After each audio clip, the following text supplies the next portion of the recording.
কেমন আছো?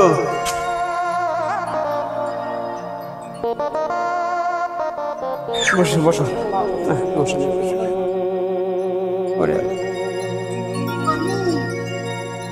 সম্মানিত দর্শক, দেখতে পাচ্ছেন আসলে মানুষ অসহায় হলে কতটা অসহায়। দেখুন, এই বাচ্চাটা কথা বলতে পারে না,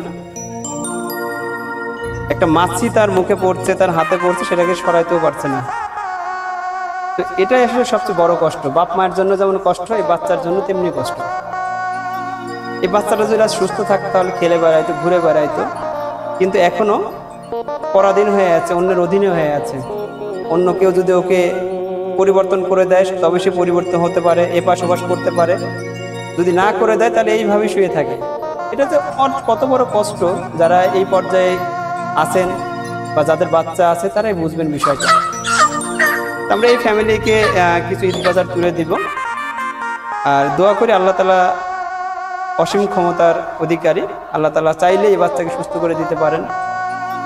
আমরা দোয়া করি বাচ্চাটাকে আল্লাহ সুস্থ করে দিন, সবাই বলে আমিন। ওনার আম্মা আছেন না? বসেন। কই ওনার আম্মা কই?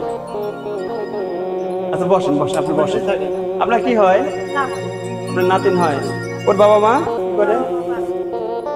ও, বাবা মা বাড়িতে থাকে আর ওকে আপনি রাখেন। তো কতদিন হলো? জন্মের পর থেকে কেমন? পরে হয়েছে? কি সমস্যা ছিল বাচ্চা?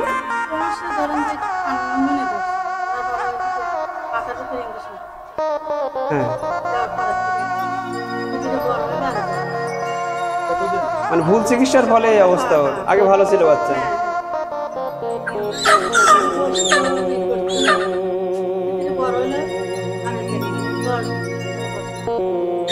এরকম অনেকই দেখা যায় যে অনেক বাচ্চার ভুল চিকিৎসার ফলে বাচ্চাগুলো একদম পঙ্গু হয়ে গেছে। তবে যারা ডাক্তার ভাইরা যারা ভিডিও দেখছেন তাদের আমি অনুরোধ করব, আপনারা একটু চিন্তিত হয়ে, একটু চিন্তা করে, একটু বিবেচনা করে ট্রিটমেন্টগুলো করবেন। এই যে বাচ্চারা যায় বা আমরা যারা যাই চিকিৎসা নিতে, এদেরকে অন্য ভাববেন না। এদেরকে আপনার ভাই বোন মা ভেবে যদি ট্রিটমেন্ট করেন তাহলে ভুল চিকিৎসার কোনো হওয়ার সম্ভাবনা কম। তারপরেও হতে পারে, তো আপনাদের সচেতন হতে হবে। আপনাকে সচেতন থাকবেন যেন এই ভুল চিকিৎসার কারণে একটা ফ্যামিলি যেন বরবাদ না হয়ে যায়। তা আমরা এখন ওনাকে এই ঈদ বাজারটা ওনার নানির হাতে তুলে দিব। আন্টি, এই বাজারটা আপনার যদিও 10 টাকায় আমরা নিচ্ছি, ওর জন্য আমরা কোনো টাকা নিব না আপনার কাছে। না না না, আমরা টাকা নিবই না ওর কাছে, কারণ ওকে আমরা সম্পূর্ণ ফ্রি দিব। ওকে কোনো টাকা নিব না। 10 টাকা নিতাম, 10 টাকাও নিব না। আসলে ওকে আমরা তুলে দিতে পারবো না, কারণ ও হাত নাড়াইতে পারে না। ও আসলে ধরতেই পারে না, ওর হাত পা কোনো কিছু কাজ করে না। দেখো, তোমাকে এটা দিলাম, খুশি? অনেক খুশি। ঠিক আছে, খুশি তো? হ্যাঁ, এটা নেন আন্টি, আর দোয়া করেন আমাদের জন্য। আমরা এই যে বাচ্চাটাকে দেখলাম, যদিও প্রচুর কষ্ট হচ্ছে, কিন্তু বিধাতার খেলা। আল্লাহ তাআলা হয়তো ওকে এইভাবেই রাখবেন, না হয়তো সুস্থ করবেন, সেটা উপরওয়ালাই জানে। তো আমাদের তরফ থেকে দোয়া থাকবে, ভালোবাসা থাকবে, এবং চেষ্টা করব শুধু আজকে নয়, এরপরেও এই বাচ্চাটার পাশে আমরা থাকার চেষ্টা করব। যদি উন্নত চিকিৎসার প্রয়োজন হয়, যদি ডাক্তাররা আমাদের আশ্বস্ত করেন যে এই বাচ্চা চিকিৎসা করলে ভালো হবে, আমাদের সংস্থার পক্ষ থেকে এবং আপনাদের সাথে নিয়েই এই বাচ্চাটার চিকিৎসার ব্যবস্থা আমরা করবো ইনশাল্লাহ। আমরা বড় ডাক্তারের সাথে কথা বলে দেখবো যে এই বাচ্চাকে ট্রিটমেন্ট করলে এই বাচ্চা ভালো হবে কিনা। তারা আশ্বস্ত করলেই, যদি দেশের বাইরেও নিতে হয়, আমরা সেটা চেষ্টা করে দেখবো যে এই বাচ্চাটাকে একটু তার স্বাভাবিক জীবনে ফিরিয়ে আনতে পারি কিনা। আপনারা আমাদের সাথে থাকবেন। আপনাদের ভালোবাসা থাকলে, আপনাদের অনুপ্রেরণা থাকলে আমরা এই কাজ করতে পারবো ইনশাল্লাহ।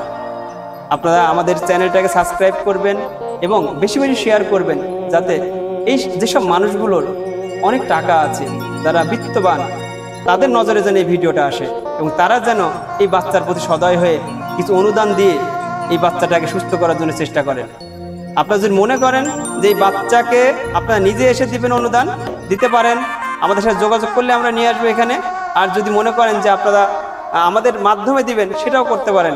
স্ক্রিনে আমাদের নাম্বার দেওয়া আছে, আমাদের সাথে যোগাযোগ করলে আমরা সে ব্যবস্থা করে দেবো ইনশাল্লাহ। সবাই ভালো থাকবেন, সুস্থ থাকবেন। আপনাদের ভালোবাসা কামনা করে বিদায় নিচ্ছি আমি ডক্টর তরিকুল ইসলাম খান। আসসালামু আলাইকুম রহমতুল্লাহ।